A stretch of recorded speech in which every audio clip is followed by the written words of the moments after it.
आज ना आपण कोणताच मसाला न वापरता लसूणी गवार कशी बनवायची ही रेसिपी बघणार आहे. गवारीची भाजी तुम्ही अनेकदा खाल्ली असेल, पण अशी गवार जर तुम्ही एकदा बनवली तर बाजारातून नेहमी गवार घेऊन याल आणि नेहमी या पद्धतीने बनवाल. अगदी घरातले सुद्धा तुम्हाला सांगतील की तशीच गवार बनव. तर इथे मी पावशेर गवार घेतलेली आहे.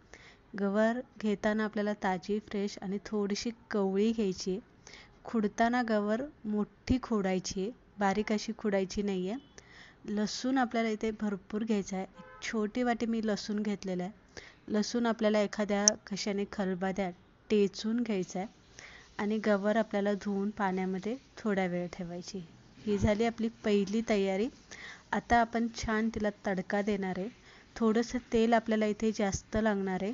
तेल घालायचं. तेल गरम झालं, जिरी मोहरी घालायची. ठेचून घेतलेला लसूण आपल्याला यामध्ये घालायचा. आता इथे मी मिरच्या घेतलेल्या आहे. साधारणतः 4-5 अशा मिरच्या मी इथे घेतलेल्या आहे.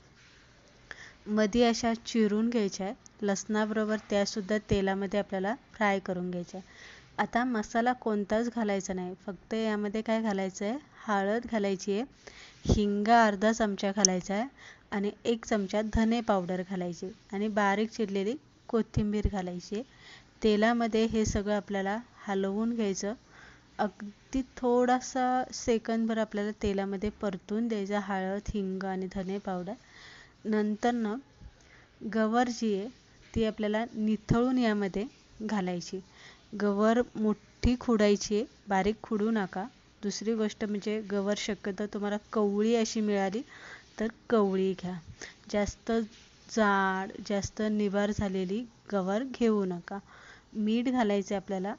अर्धा किंवा चवीप्रमाणे मीठ घालायचं आहे आणि अगदी थोडंसं एक घोटभर पाणी आपल्याला यामध्ये ओतायचं आणि गवार हलवून वाफेवरती 10 ते 15 मिनटं आपल्याला गवार इथे शिजवून घ्यायची. जास्त मोठा गॅस करायचा नाही आहे. गवारीला पाणी सुटतं म्हणून आपल्याला गवारीत थोडंसं पाणी घालायचं, हलवून घ्यायची. परत एकदा आपल्याला 5-6 मिनिट गवार इथे वाफवून घ्यायची. आता इथे आपण पूर्ण पाणी जे आहे ना ते आटून घेतलेले आहे. मी तुम्हाला सांगितलं की थोडंसं तेल आपल्याला जास्त लागणार आहे, कारण पाण्याचं जे प्रमाण आहे ना ते आपल्याला गवारीमध्ये अजिबात ठेवायचं नाही. तर इथे बघू शकता पूर्ण कोरडी झालेली आहे. कसलाच मसाला वापरलेला नाही आहे. तरी 2 चपात्या म्हणतात 3 चपात्या कधी खाईल. ऑफिसचा डब्बा कधी संपून येईल तुम्हाला कळणारही नाही आणि घरातले तुम्हाला परत परत अशीच गवार बनवायला सांगेल. एकदा मात्र ही गवार नक्की बनवून पहा.